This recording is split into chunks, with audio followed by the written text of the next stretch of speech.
Hello dear students and other audience, आप सब कैसे हैं। मैं उम्मीद करता हूं कि आप सब अच्छे होंगे, स्वस्थ होंगे, मस्त होंगे और अपने जीवन में उन्नति के पथ पर अग्रसर होंगे। इसी कड़ी में आज हम आप लोगों के बीच एक बहुत ही महत्वपूर्ण टॉपिक के साथ आए हैं। मुझे लगा कि इस टॉपिक के बारे में आप लोगों को बताना बहुत ज़रूरी है, क्योंकि वह टॉपिक है। पहले उस टॉपिक का नाम ले लिया जाए, ठीक है ना। और टॉपिक है कि दवाइयों का प्रयोग, मेडिसिन का कैसे करना चाहिए उपयोग, मेडिसिन कब लेनी चाहिए, नहीं लेनी चाहिए, किन स्थितियों में लेना चाहिए, कितना डोज लेना चाहिए, ये सब के बारे में आज हम आप लोग को बताएंगे। शायद कोई वैसा व्यक्ति होगा, शायद कोई वैसा बच्चा होगा, शायद कोई ऐसा फैमिली होगा जिसके घर में दवाइयों का प्रयोग नहीं होता होगा। कहने का मतलब है कि हर घर में लगभग दवाइयों का उपयोग होता है, और अगर उसका गलत इस्तेमाल किया जाए तो गलत नतीजा भी हो जाता है। दवाइयाँ जितना फायदा करता है प्यारे बच्चों, उतना ही उसका नुकसान भी है अगर सही तरीके से न लिया जाए तो। इसलिए हमें लगा कि इस टॉपिक पे आप लोगों को बताना बहुत ज़रूरी है, क्योंकि कुछ भी करने के लिए आपको सबसे पहले स्वस्थ होना जरूरी है। और स्वस्थ होने के लिए एक ये पहलू बहुत महत्वपूर्ण होता है कि अगर दवाइयों का उपयोग कर रहे हैं तो सही मात्रा में, सही समय पे सही डोज लिया जाए ना।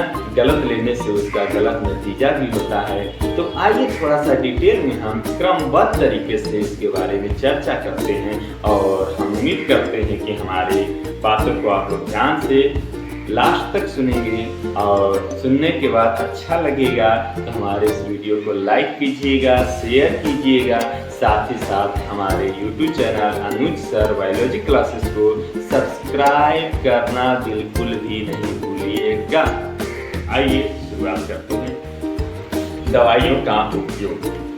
उचित तरह से प्रयोग की गई दवाइयाँ प्यारे बच्चों एक जीवन रक्षक का कार्य करता है, यानी जीवन को बचाने का कार्य करता है। परंतु यदि उनका उपयोग गलत तरीके से या अनुपयुक्त मात्रा में किया जाए तो इससे मृत्यु भी हो सकती है। इस विषय वस्तु के द्वारा हमने दवाइयों के प्रयोग के बारे में पाए जाने वाले कुछ सामान्य भ्रांतियों को दूर करने की प्रयास कर रहे हैं।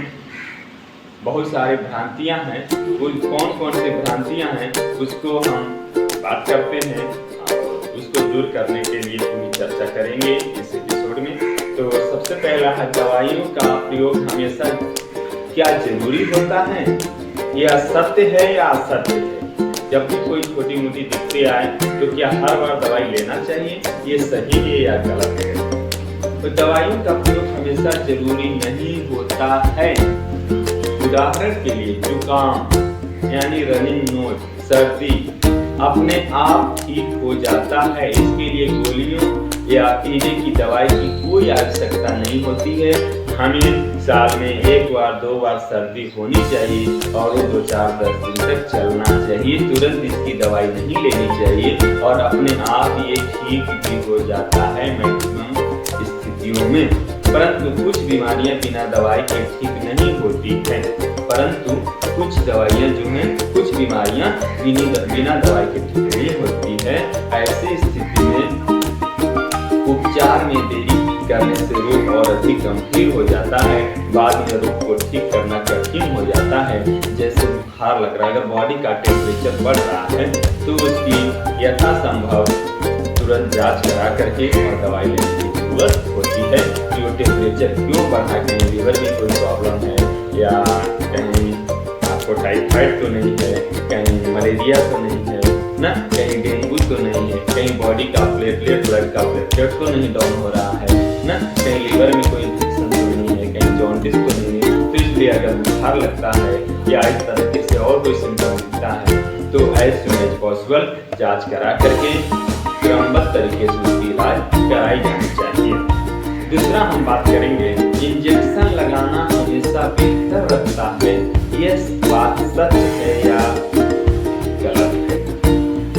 अक्सर लोगों को मैंने देखा है कि कुछ भी हुआ, थोड़ा सा दर्द भी हुआ, डॉक्टर साहब सुई लगा देना, नहीं दवाई नहीं, हमारा सुई लगा दीजिए, सुई के बिना ठीक नहीं, लोग जबरदस्ती लगवाते हैं। तो देखिए हम बात करते हैं कि सुई लगाना सही है या गलत है। हर बार इंजेक्टेबल दवाइयाँ लेनी चाहिए या नहीं लेनी चाहिए, यह बिल्कुल गलत है। इंजेक्शन से दूरी बना के रखना चाहिए। जब बहुत ज्यादा जरूरी हो, बहुत ज्यादा कंडीशन सही नहीं हो, तब इंजेक्शन लगाने की जरूरत होती है। सामान्य स्थिति में इंजेक्शन नहीं लगवाना चाहिए या लगाया जाना चाहिए। यह सही है कि जब कोई दवा इंजेक्शन के द्वारा दी जाती है तो उसका प्रभाव जल्दी व अधिक होता है। यह बात सत्य है कि अगर इंजेक्शन लगवा लीजिएगा तो गोली की तुलना में जल्दी से, किंतु इसकी आवश्यकता कम पड़ती है। इंजेक्शन की सुई साफ ना हो तो गंभीर संक्रमण हो सकता है, ठीक है ना। इंजेक्शन नीडल के माध्यम से आपके बॉडी में किसी प्रकार का इन्फेक्शन हो सकता है, हाथ साफ ना हो या जिससे निकाला जा रहा दवाई वायल उसमें किसी प्रकार के संक्रामक तत्व हो, कोई बैक्टीरियल वायरल ऊपर में चिपका हुआ हो, जो आपका इनपुल है वो डस्ट युक्त हो, बहुत सारे कंडीशन होता है।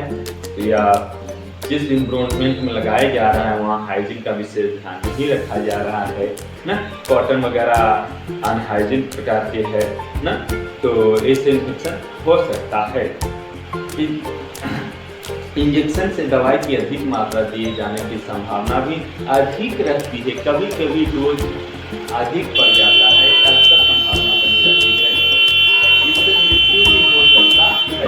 अतः इंजेक्शन कभी लगाना चाहिए जब बहुत ज़्यादा आवश्यकता हो, तब इंजेक्शन ले जाने की जरूरत होती है।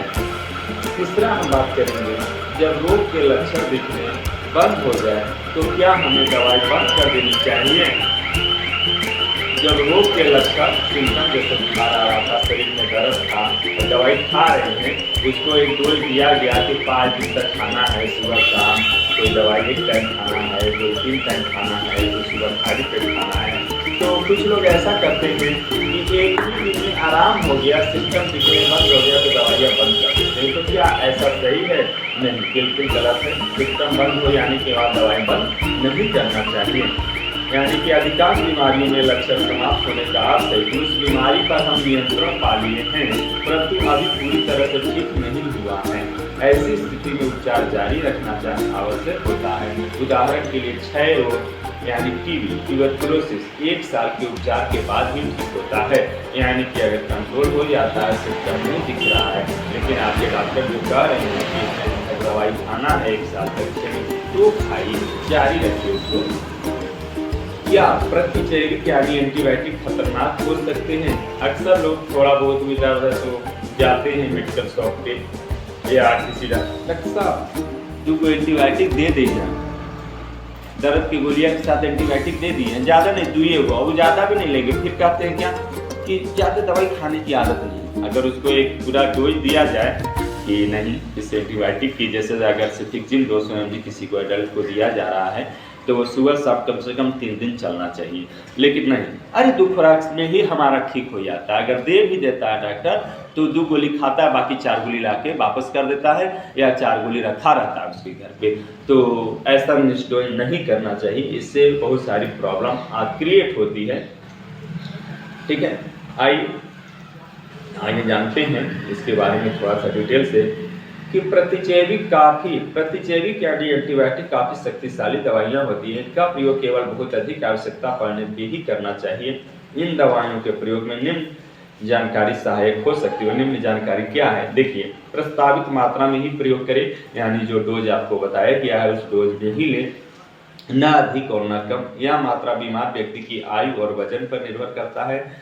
कभी भी इंजेक्शन न लगवाएं, केवल बहुत अधिक गंभीर स्थिति में ही इसकी आवश्यकता होती है। यदि इनके प्रयोग से एलर्जी अर्थात त्वचा पर दाने, खुजली, सांस लेने में कठिनाई हो तो प्रतिजैविक यानी एंटीबायोटिक का प्रयोग बंद कर दें। यदि किसी प्रतिजैविक से इस प्रकार की प्रतिक्रिया यानी एलर्जी एक बार हो जाए तो उसका पुनः प्रयोग न करें। उपचार पहले की तरह न करें, इससे अपूर्ण उपचार होता है। इसके अतिरिक्त रोग कारक जीव के उस प्रतिजैविक के अप्रभावित होने की संभावना भी अधिक हो जाती है।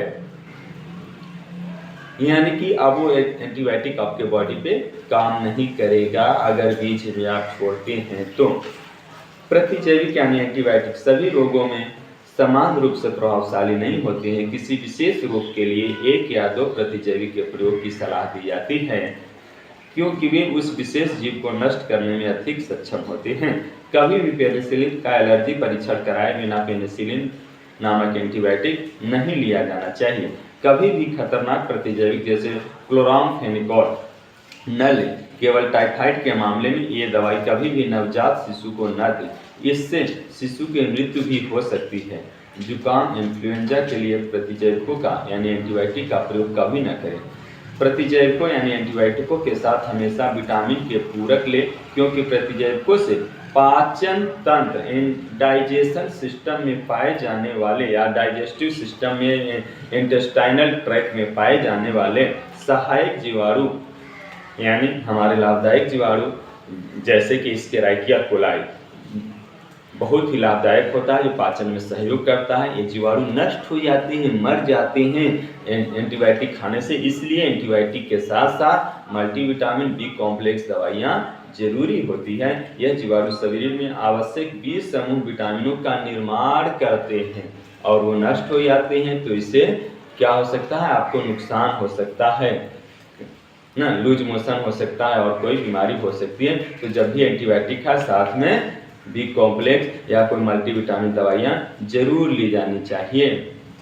तो चलिए इसमें हम इतना ही बताएंगे, आगे फिर बताएंगे कि दवाइयों की मात्रा कितनी ली जानी चाहिए, ठीक है ना, कैसे मापनी चाहिए, उस बारे में बताएंगे। तो कृपया नियमित हमारे चैनल को आप लोग देखते रहा करिए, नोटिफिकेशन को देखते रहा करिए और जो भी नया वीडियो आता है उसको पूरा देखिए और स्वस्थ जीवन जीने की कला सीखिए। धन्यवाद। जय हिंद, जय भारत।